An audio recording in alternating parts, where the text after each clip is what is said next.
Good afternoon, everyone. Welcome. I'm Eve Stern, Director of URI Center for the Humanities, and I'd like to welcome you to URI, where we are located on the traditional stomping grounds of the Narragansett Nation and the Niantic people. This afternoon, we are really excited to welcome Professor Emily Drabinski from Queens College at CUNY, past president of the American Library Association, to talk about book censorship as part of our year-long speaker series on sustaining democracy. And I understand that this is not your first trip to Rhode Island, and you have some fans in the audience who have heard you speak before. The free flow of ideas is critical to a functioning democracy, and Professor Drabinski brings a really important perspective to this issue. We have librarians from all over the state and the region watching this presentation on the live stream, so welcome to them as well as to everyone who's in the room with us. I'd like to thank the Department of Gender and Women's Studies for co-sponsoring this event as part of its annual Carlson Lecture Series, and to welcome my colleague Kyle Koos, Chair of GWS, to introduce our speaker.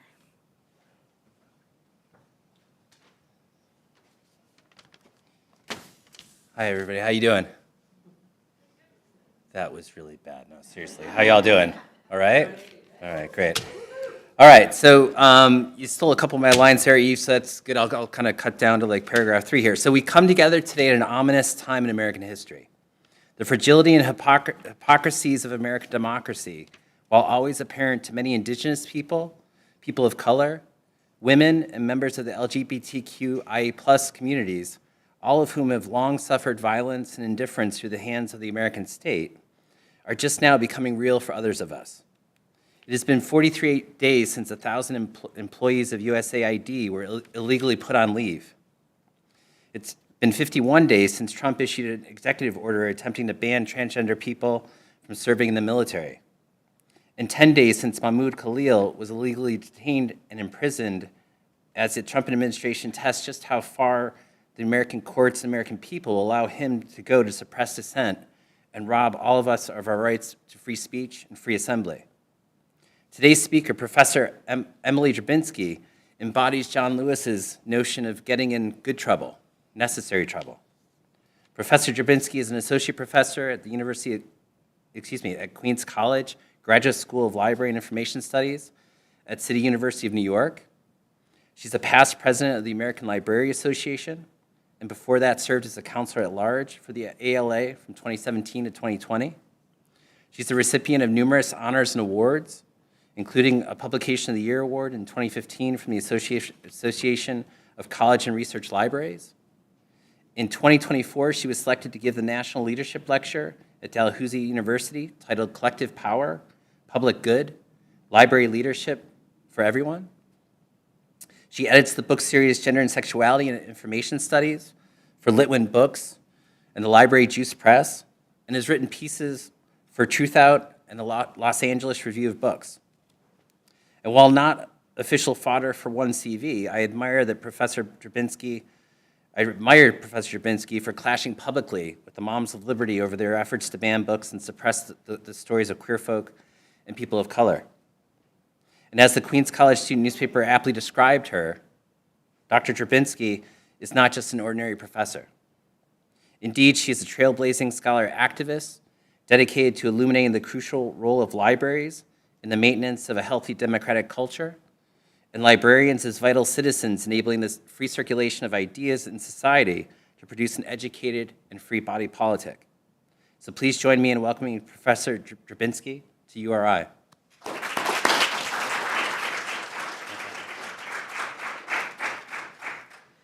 Thank you so much, and thank you for everyone who's come in person and to everyone joining online. And I hope some of my students are tuning in so that we can talk about everything we're talking about today when we get back to class next week.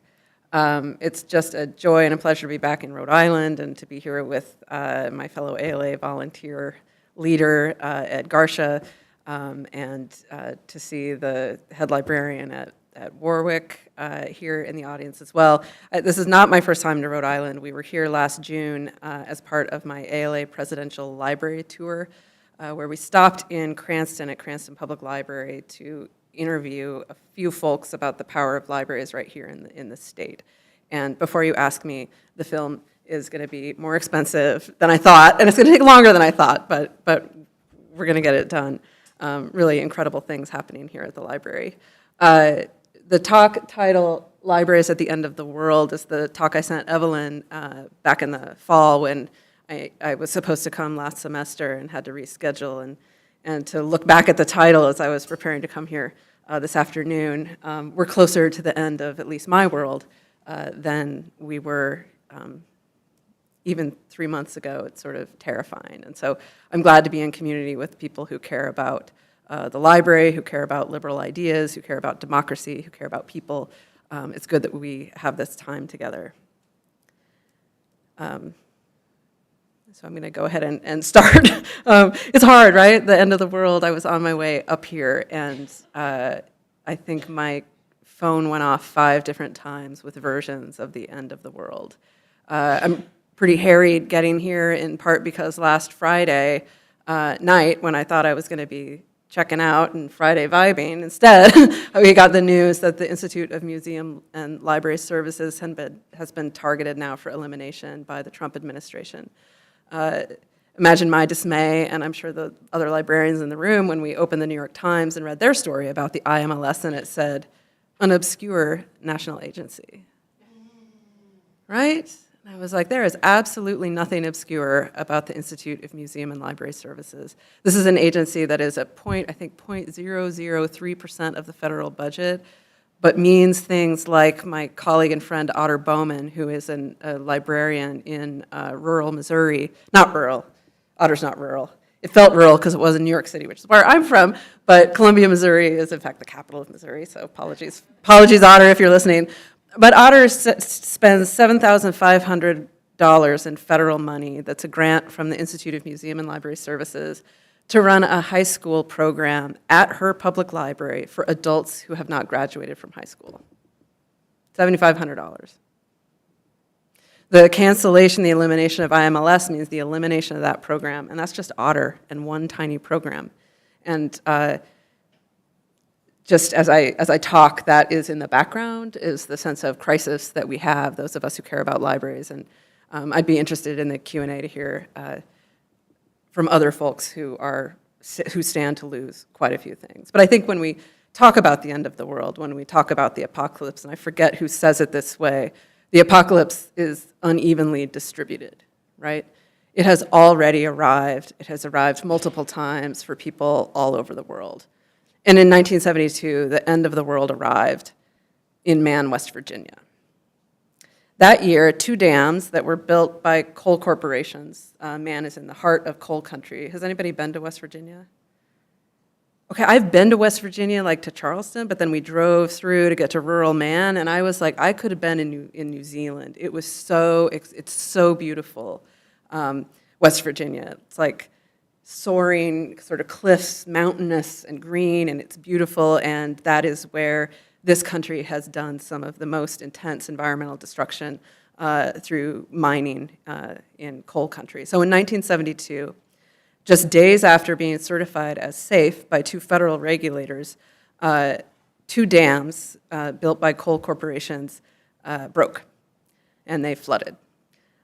Floods of coal slurry spread throughout Logan County, West Virginia, destroying hundreds of homes and businesses, killing 125 people.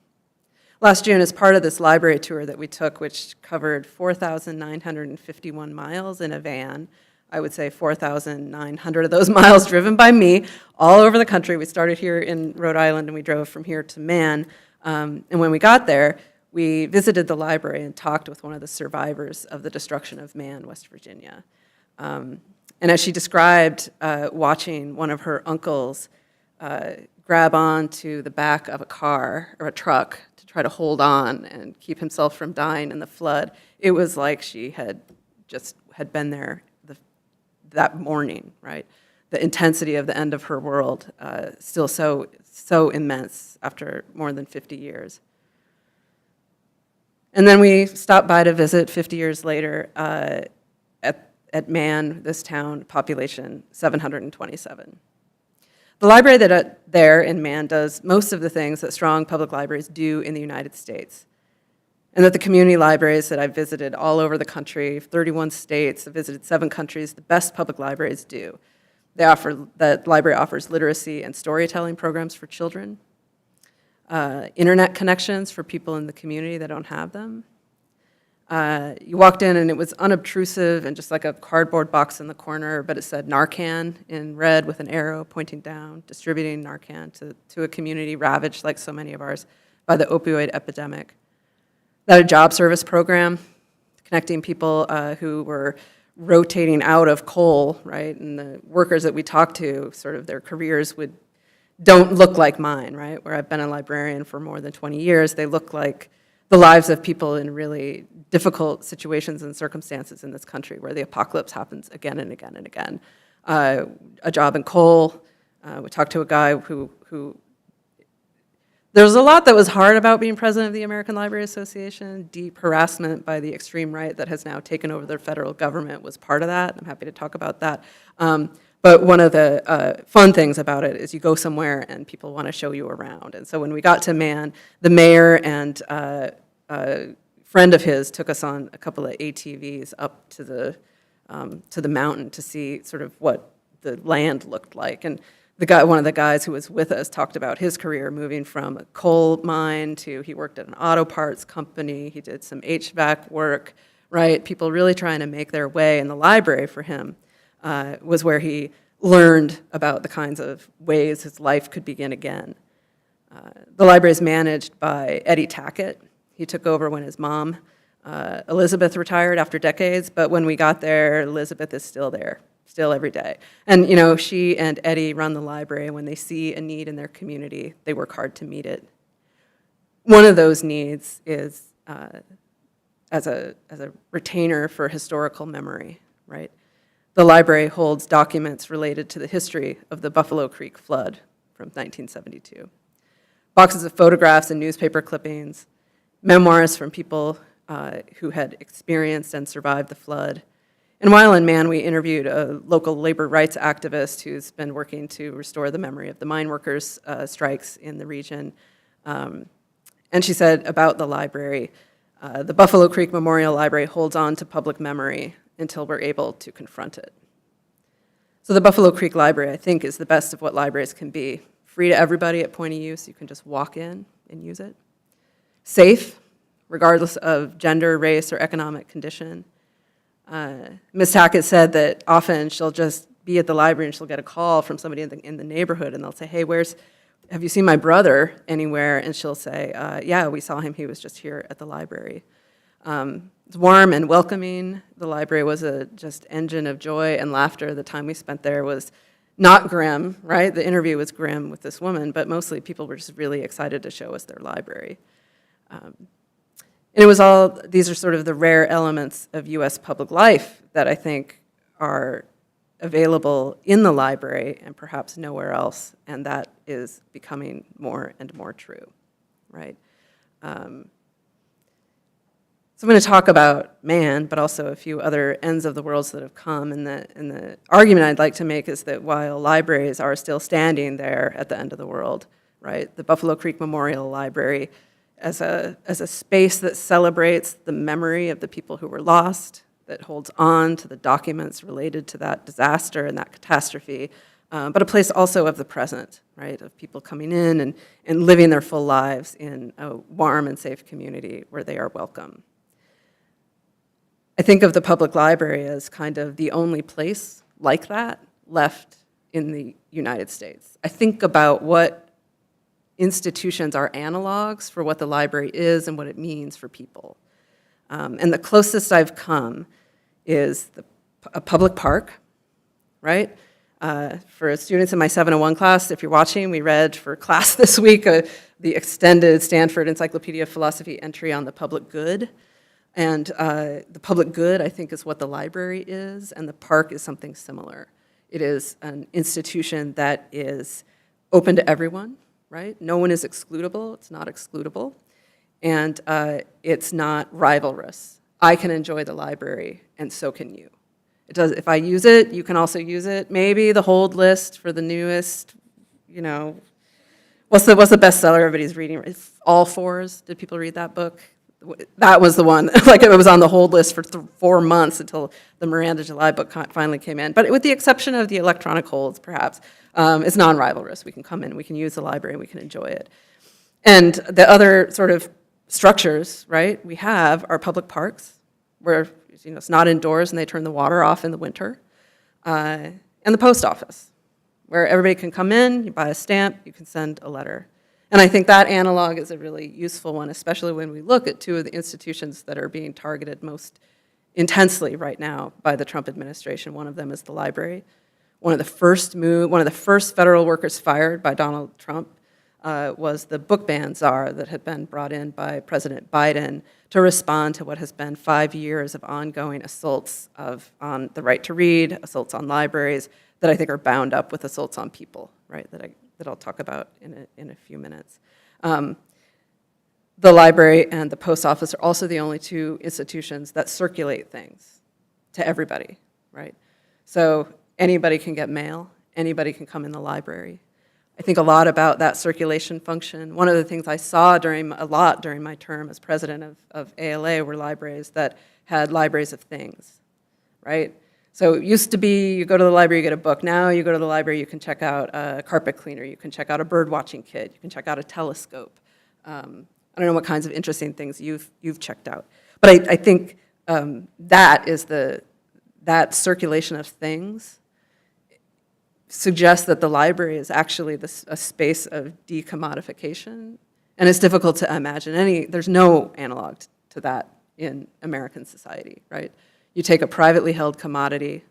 When I was in Des Moines, at the Des Moines Public Library, they circulate a steam carpet cleaner. So steam carpet cleaner, my mom, when I was growing up, she cleaned houses, and she was very neat, and I hope she's not watching, because she was like one of those moms where if you had a cup, you know that meme where you put the cup down and then it's like, where's my cup? And my mom was, so she was like really a neat Nick, right? And you know, she kept other people's houses clean, she kept our house clean, and I remember she would save up money for a very long time to afford to rent the carpet cleaner from the Albertsons grocery store down the block. But in Des Moines, you can check out a carpet cleaner. They have two. I think last time I talked to them, they'd bought another one because it was so popular and the hold lines were incredibly long. So you take a privately held commodity or something that has to be rented or purchased, and you make it accessible to everyone as part of the commons. And there's no other institution that decommodifies, that invites us to share with one another, that reverses the kind of course of privatization that I think is what the American sort of what the world looks like right now. Because I'm standing here talking and reading from a text, but it's a hard time, right?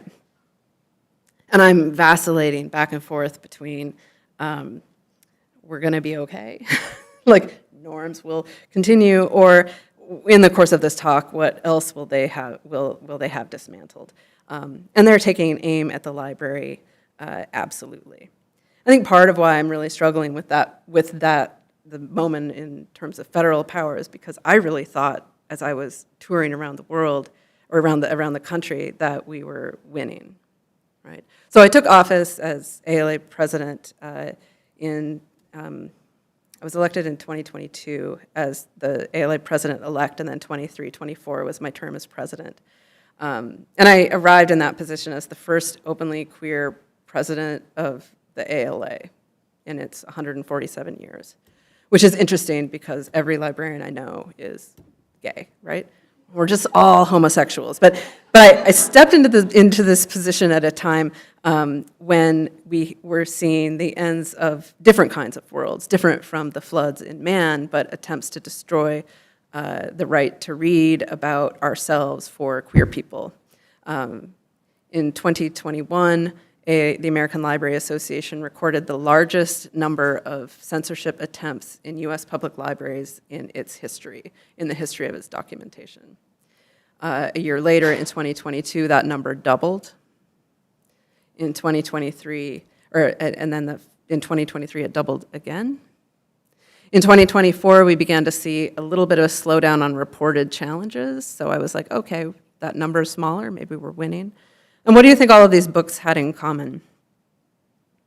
They were about people who are different from the norm. LGBTQIA plus authors and our experiences, books about that, banned. Black authors, books about Black and Brown experience, banned. Attempts to remove books about the difficult history of the United States, books about slavery. You know, and the big stories about it are in, you know, Texas and Florida, but it happens all over. I grew up in Idaho, but I live now in New York City, and I have for a very long time, and that has something to do with what the climate is like for queer people in Idaho. That's been true since I was a kid. But even in New York, our state librarian, after posting a photo of herself holding a copy of the book Genderqueer by Maya Kobabe with a caption that read, I'm reading this book with my child so that we can both better understand who they are. You know, I'm a mom. You know, if my kid would read anything, I'd be excited. If he'd read something with me, I'd be thrilled. And if he found a book that would help him, he's 16, so he's in this difficult moment of trying to understand who he is. And if he found a book that would open up himself to himself, I can't imagine being anything but so delighted, right? This is what we want for our children. And after posting that, she was put on administrative leave without pay pending investigation into her distribution of child pornography. So that's what the world looks like for American librarians right now. Like I said, I grew up in Idaho, which is a beautiful state. Has anyone been there?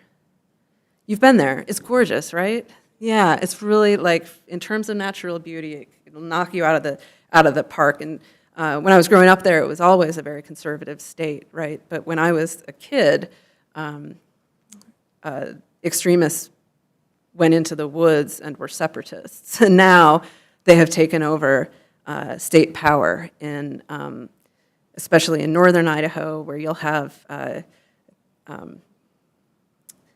extremists own every elected office. One of the librarians I talked to at the very beginning of my term was named Kimber Glidden. She was a librarian in Boundary County, Idaho, and she was subject to one of these organized Moms for Liberty, inspired attacks on her library.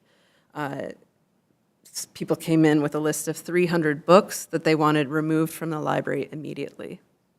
How many of those 300 books do you think Kimber had in her library? 0. 0. Now, that's its own problem, right? Why didn't Kimber have books about queer experience and Black experience on her shelves? But what happened to her and to the staff of the Boundary County Library, people came and would follow Kimber home from work in their cars. They would park out front of her home with guns. They would show up at board meetings, shouting sort of biblical verses about the fire and brimstone that would rain down upon Kimber for the sin of helping a kid find a book that they want to read. And she's no longer working in libraries. I talked to her 6 months ago, and she was even unable to find employment after she resigned from that position because it was simply too dangerous. She's been unable to find work in libraries, and in fact, no work in northern Idaho. And she was working the night shift in medical billing at a hospital across the border in Washington. So the organized censorship movement was the end of Kimber's world.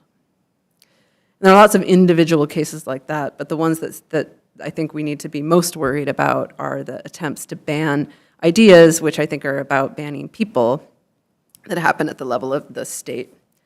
One of my favorite libraries that I saw during my term was in Donnelly, Idaho, which is a tiny little mountain town, 2.5 hours north of Boise.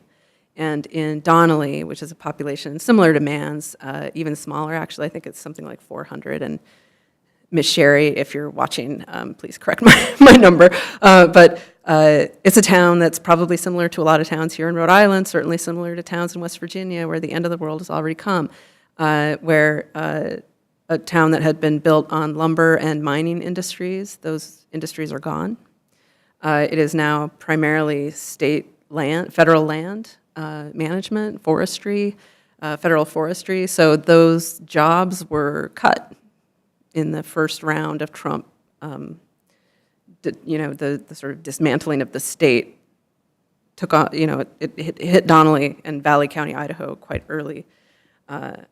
In Donnelly, 40% of the families live below the poverty line. The majority of homes are single-parent homes. I grew up in one of those, so there's nothing morally wrong with it, but it does tell you something about the class position of the people in the town. And Miss Sherry has a little log cabin library that she started with a friend of mine from high school named Laura. Just grit, right? Just like this community needs a place where they can be. And they founded this little library inside of a log cabin, and it fits about 15 people inside. And Miss Sherry does among Sherry Shaline, and I say Miss Sherry because they call her Miss Sherry, but Sherry Shaline is the incoming president of the Association of Rural and Small Libraries. So librarians are like all of us, we have our different positionalities, but to her children in the library, she's Miss Sherry. And among the many, many things that Miss Sherry does, she purchased for the library a bounce house and a cotton candy machine. And you can check those out from the library.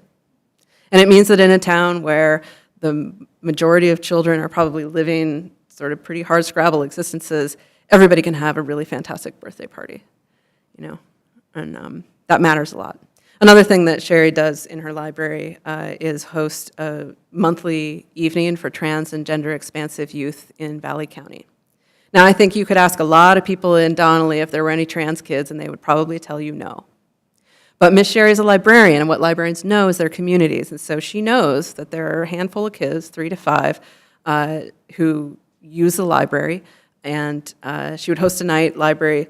I think it used to be library after dark, but then when the policing around gender stuff started really happening, after dark maybe sounded too risque, so it's I think library at night or something like that. But anyway, if you want to be a part of that group, you have to follow Sherry's one rule, which is that you have to be reading a book.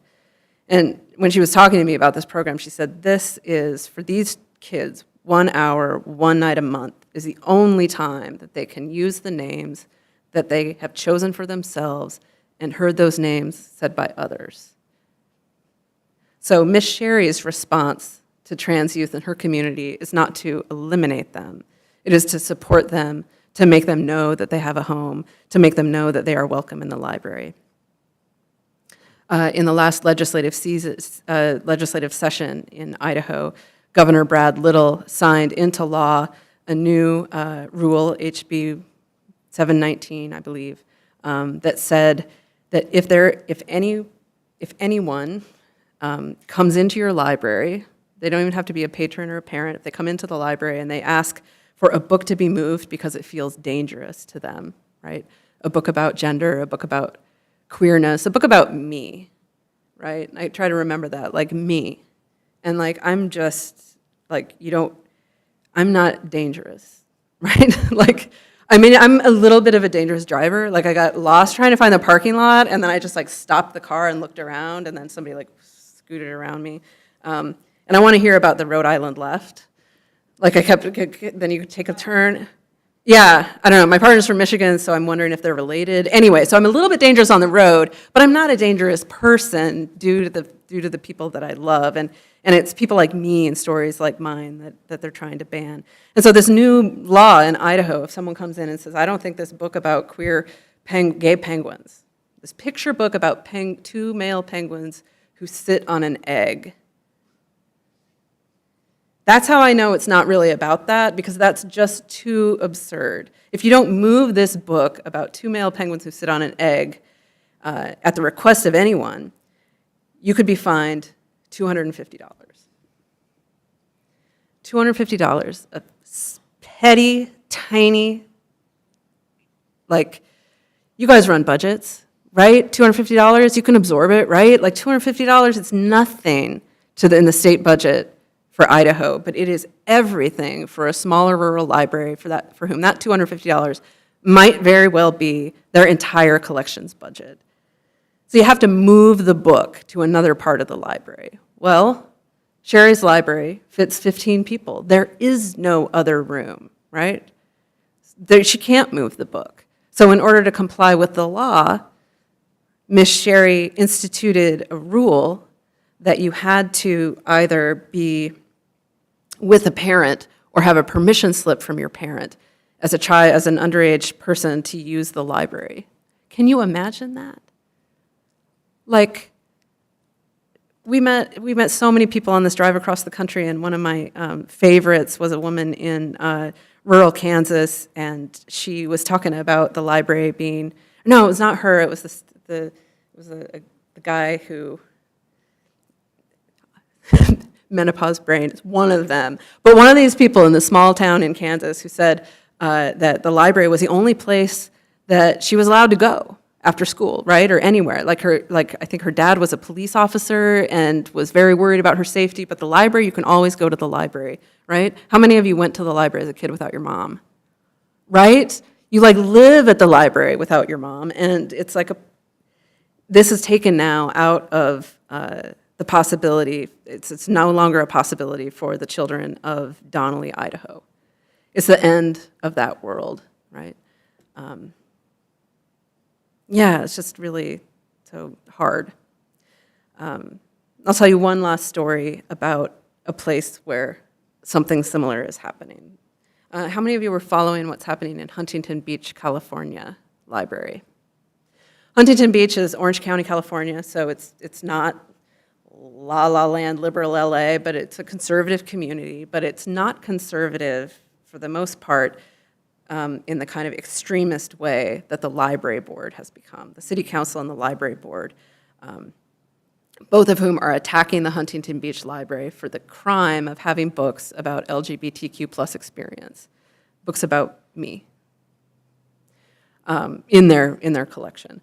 And they're pushing to censor those books, and that kind of story that we've all heard at this point. And there have been loud meetings where people are angry. Chris Kluwe, how do I say his name? He's a former NFL star, and he's been going viral for protesting at Huntington Beach. And the story has been about the need to, about the censorship piece.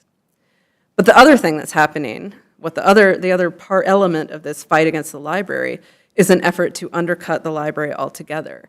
The city council has entertained a bid from a private company that says that it can run the public library cheaper than the government can run it. So we're pretty used to this story, right? That what I want to say these people, but you know the people I'm talking about. Their efforts to take a public institution like the library, attack it, undermine it, sow doubt and fear in the minds of the people who use it. How hard do you have to work to make a person think the library is dangerous? It's the New York Public Library during the summer, they host tango classes. When I was in the Des Moines Public Library in Iowa, it was in July, guess what? You could take a butter carving class, right? Because it was adjacent to the Iowa State Fair. The Boise Public Library, when I was visiting a year ago, they had and I think lots of public libraries do this, Touch a Truck Day, and they were going through all of the state agencies and or the city agencies, and when I was there, it was a dump truck. I mean, children touching a dump truck, you can't be against it. Children learning to read. Ed's library has an amazing collection of video games, and I want that, right? So Huntington Beach, they undermine and sow doubt and fear about the library and say that the state can't run it efficiently. They can't run it, so we'll outsource it to a private corporation that can run it for cheap. So how do you run something like a library for less money? Open fewer hours, you pay your workers less, you buy fewer things, and you run fewer programs. The only way to run a library cheaper is to not run the library at all. And in communities all across the country, places like Huntington Beach, the attacks are about not just the books, but about ending the library altogether.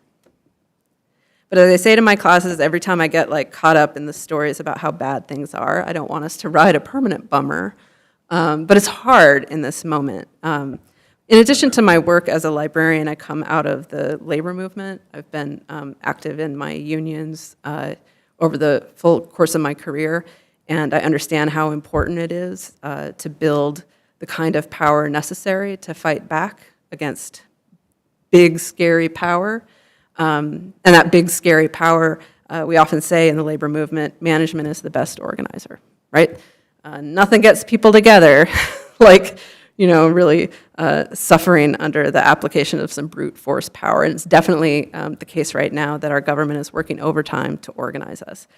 So I want to talk about a couple of things that are bright spots for me when I look out at the library landscape, that the libraries are,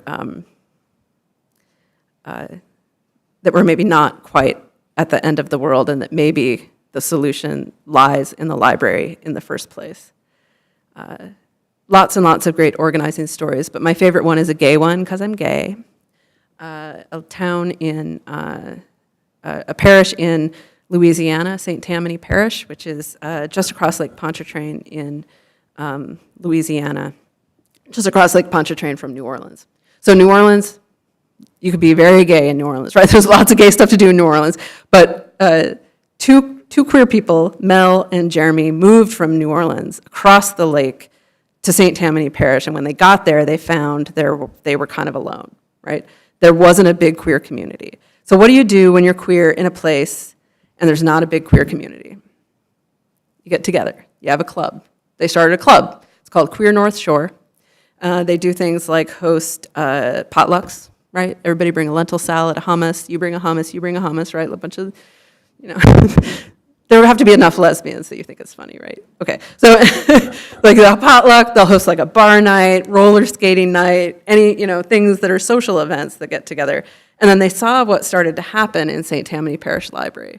And that's that the state began attacking the library relentlessly. Got to get these books out. The librarian isn't good. She's dangerous. She's a groomer.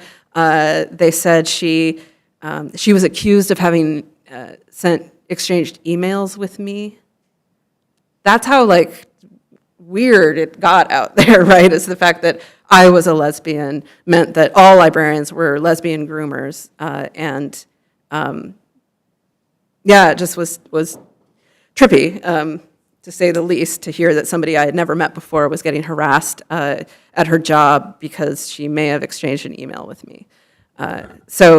Really awful, people coming to trying to take, the right had taken over the library board, really toxic situation. And Queer North Shore had been organizing not for political purposes, not to save the library, but to be with each other, to build a community around identities that they shared and interests that they shared. And when they saw what was happening to the library, which is an assault and an attack on who they were through the books that were on the shelves that were about who they were, they started to organize against that. They began showing up at the board meetings in huge numbers, rallying other members of the community, organizing with other organized people, which is how we're going to win. So Queer North Shore and local faith communities, and I think there's like a dentist in St. Tammany who wears a silly hat. Everybody came out to support the library, and Queer North Shore did too.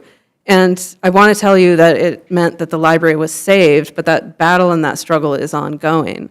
But in the last election cycle, Mel, who really was, founded Queer North Shore and fought back against the assaults in the library, ran for Congress against Steve Scalise in Louisiana's District 1 congressional district.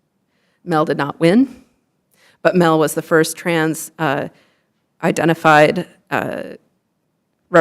candidate for that office and built, right, a sense that it would be possible for queer people to begin to have a place in the political life of the state of Louisiana. And Mel's partner, Jeremy, is an elected member of the Democratic Party in the sort of Democratic Party body in Louisiana, which just 2 weeks ago, in reviewing their platforms, removed from the Democratic Party platform a statement that said that they would they would not fund any candidates who, I should pull up the real language, but it's like they gutted the protections for queer people in the Democratic Party planks of the Louisiana Democratic Party. And because Jeremy was there, they were able to say this is not okay. So they took, I think, what I take hope from is that both the library now has people that support it and an active community working to protect it, but through the work of attempting to save the library, we see people becoming transformed in terms of what they believe is possible as a political actor. And that's what we're going to need right now. We're going to need people, ordinary people like me, people like you, people like Mel and Jeremy, who say, this is not the library I want, it's not the city I want, it's not the state I want, and things could be different and things could be otherwise. And I think when we think about where we're going to fight that fight, which is, I don't know about you, but it's like I wake up every morning thinking, where's the fight? I want to tell those of you who are not in libraries that the fight is right here in the library. And it's not just a fight for the library, it's a fight for everything that the library makes possible. The free exchange of information, the opportunity for anybody to come in and grab a drink of water and use the bathroom. I live in New York City, you can go to the bathroom in the library, and that's about it, right? Unless you pay money. So you get all of those things in the library, which are, I think, are examples of democracy with a small d, right? That's practiced every day at the reference desk, at the children's desk, at the information desk, everywhere in the library. We make the world that we want. Even in the wake of the flood of Buffalo Creek, right? The organizing and the work that we have to do, yes, has to address climate change, has to address the disasters that have been wrought by capital, absolutely, but also it's just about Eddie and Elizabeth and the kids that they serve that come in every day. The world that we want and the world that we need and the world that we're fighting to win, it already exists, and it exists at the library. So that's what I had to share with you today, and I'm really looking forward to the conversation. Thank you.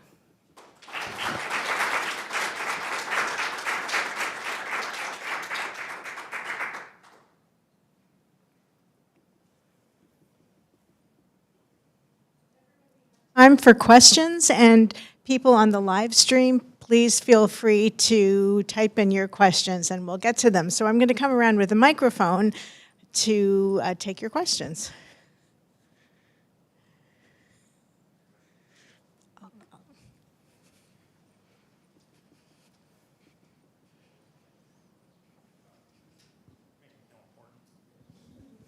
Hello. Hi. I don't know. I'm Carter. I'm just a lowly circulation worker. I'm not a real librarian. So I'll preface it with that. Okay. When you brought up the idea of the two things that you could see a library being described as or compared to a public park or a post office, I wanted to kind of pick your brain. The thing that I always, whenever I have to explain to someone why I believe that libraries can rise to the occasion for this sort of thing as like a community center, because I know that especially younger people have kind of discounted the idea of a community center. I say a secular church, which I know is kind of like a loaded thing already, but my grandpa was a pastor in very rural California, like big trees, sequoias, out in the middle of the woods. Yeah. And that comparison to Library of Things and having privatized things be shared amongst the community, I can see a lot of connections between that and what a library is now, that, it has to, or even the idea of a third space.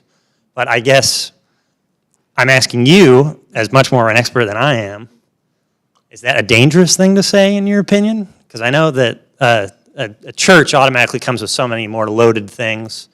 Obviously they're not publicly funded, technically, but I don't know. I'd just like to ask you what your opinion is on that. Libraries, churches, secular churches. Yeah, it's interesting. I'm hostile to organized religion. I think as my parents were both lapsed Catholics who grew up with, my mom's one of 16, my dad's one of 7. They're don't want to go into a church. And so I don't know much about organized religion, which I'm glad I'm not ALA president anymore. Because if I said that as ALA president, I would just there'd be so much garbage in my inbox when I got home about how Emily's anti-God, and I'm not anti-God. I'm just I don't go to church.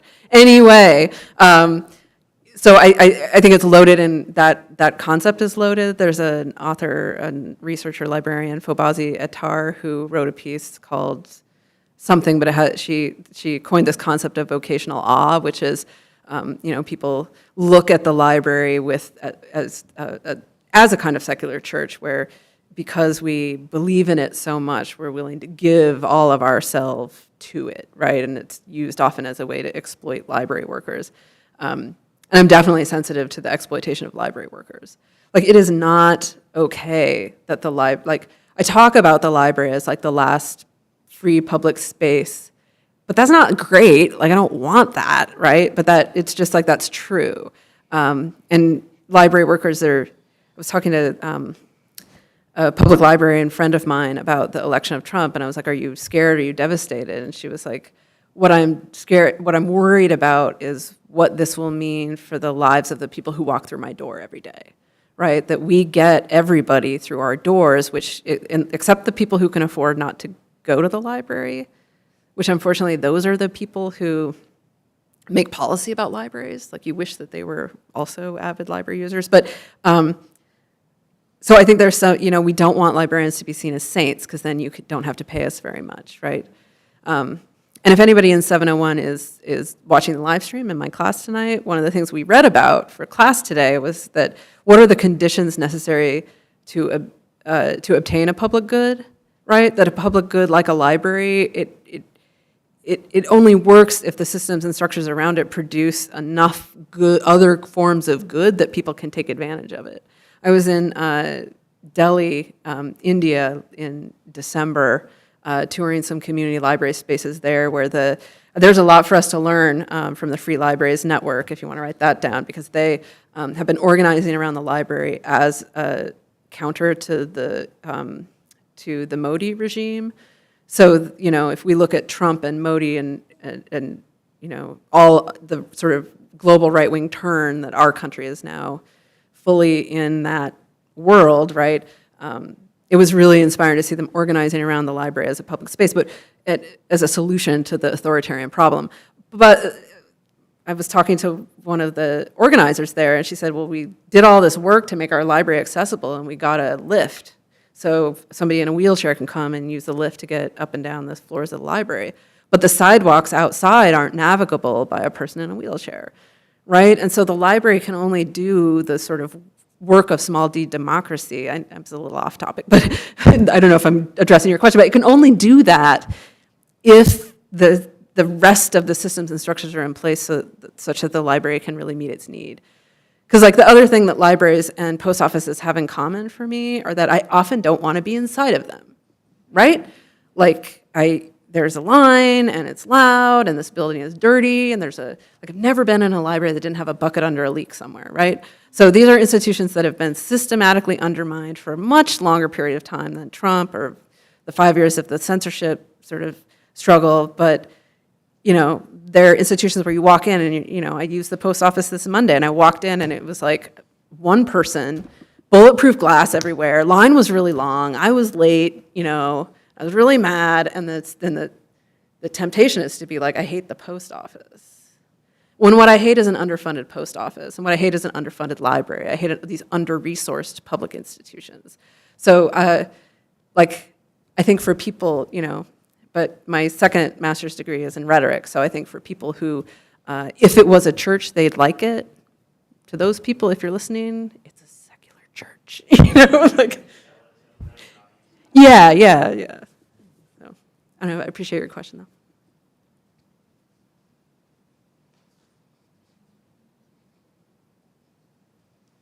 though. Hello, thank you for coming and lecturing here. I've got one question that I have possibly a follow-up question/comment. Yeah. When it comes to the law that you were talking about if someone feels like certain material in the library is dangerous, that it has to be removed. Do you find that that's generally targeted towards children, genre, books, and YA? Or what is the specific focus when it comes to that law? It's young people, so it's minors, right? This idea that we must protect children from the dangerous ideas in books. that exposure.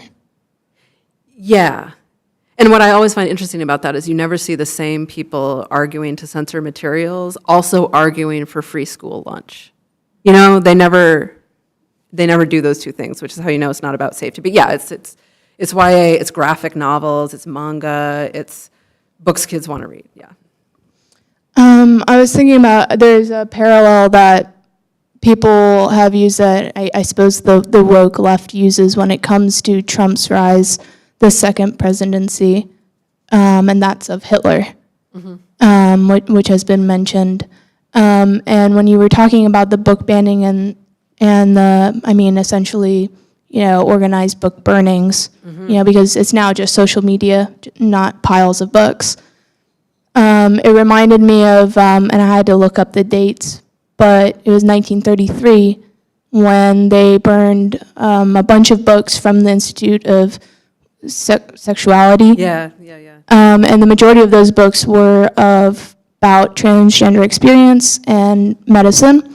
But for me, something that maybe you could talk about is the fact that that was actually a student-led book burning. So probably between the ages of, I'm assuming, 18, 25. And how that voice seems pretty quiet when it comes to this topic today. And yet the parents and the older generation seem to be the ones that are projecting this idea of the children shouldn't be exposed. Yeah, I mean, I think it's like I'm trying to figure it out, right? Because what's scary about a book with two male penguins sitting on an egg? Like, what's frightening about that? And I think there's a sense of precariousness to life that we are probably all experiencing. Like, it's not an accident that the organized censorship piece comes right after in the wake of COVID, right? That they attack, and the attacks began in school libraries, right? So now I see what my child is learning at school, and they might learn that other people are okay too, and that's dangerous, right? So I think like it's about a fear for our children, which I have about my kid also, right? Like, what kind of world is he going to inherit? Is it going to be on fire? Has anybody read the book Ministry for the Future? Yeah, I'm reading that novel right now, and it's like really real, but about the sort of what the world's going to be. But I don't know, it's like I don't know if there are young people who would do what their parents are doing. I definitely get the sense that acceptance of queer people among young people is quite broad, right? I mean, I grew up in Boise, Idaho. I knew two lesbians, and they owned the antique store up on Overland Road, and that was it, right? My kid met his first trans person in when he was 7 in the 2nd grade.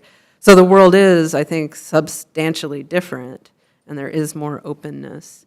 But as you were talking about the young people involved in that book burning, I was thinking about those images of young people attacking black girls attempting to desegregate schools in the South, right? I think that kind of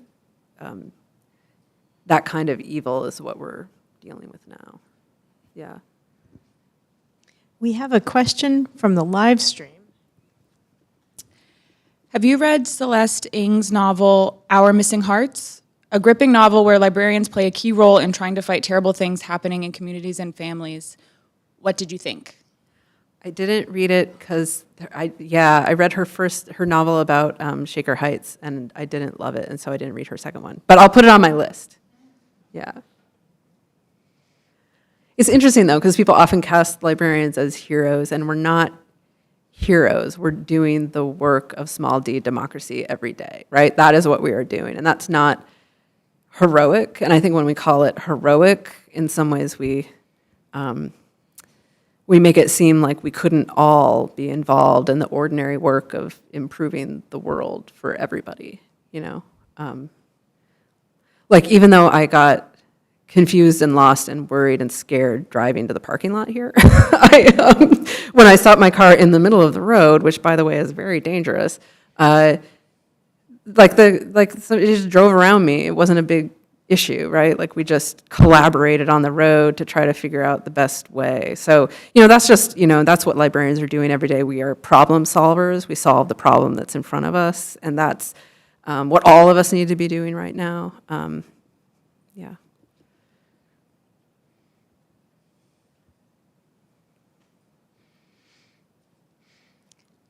I'll jump in with a question of my own. As an American historian, I'm interested in the history of this question, and I'm wondering if you know, say during the First World War, were there efforts to censor public library books that presented a favorable view of Germany in the two Red Scares? Were there efforts to censor books that presented a positive take on communism?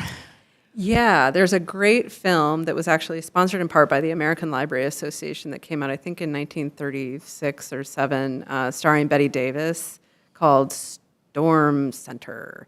And it's very much like, because I was attacked because I was a lesbian, but also attacked because I was like very clear about what my political positions are.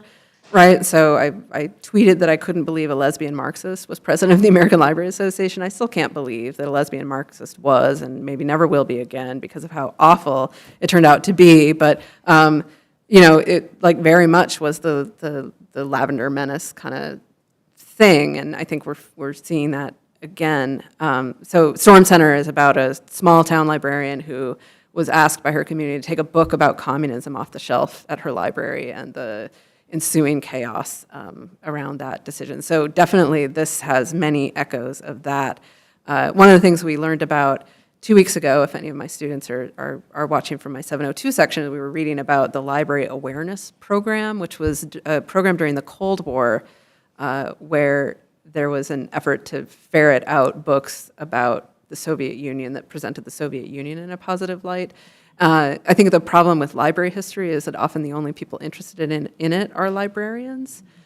So we would welcome, I think, American historians taking what happens in libraries quite seriously, because I think we're a little bit like we're like schools in that we're leading edge of the assault on rights, right?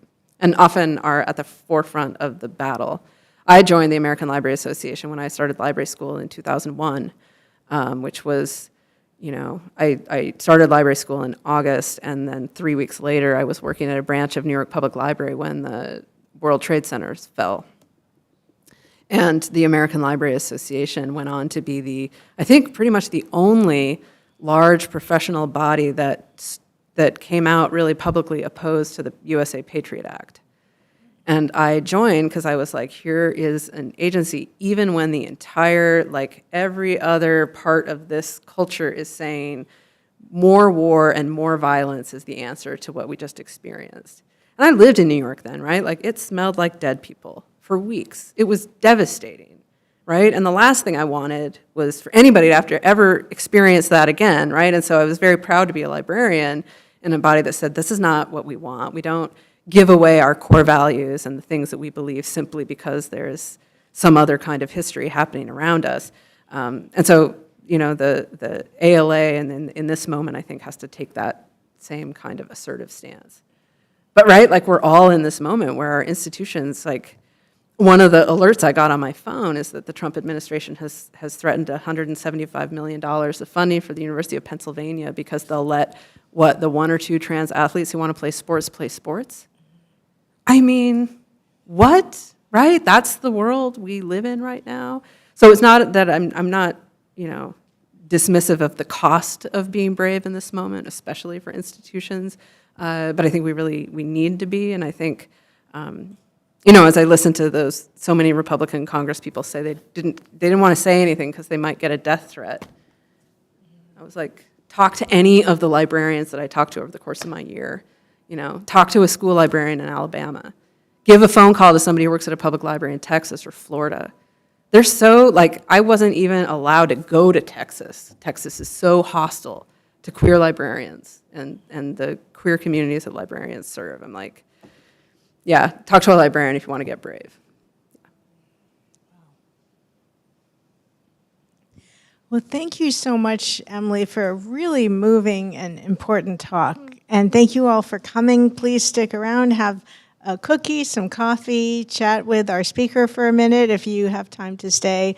And I hope you all will consider joining us in a few weeks for our last event in our Sustaining Democracy series, when historian Jefferson Cowie comes to talk about democracy and populist rage in recent American history. Thank you.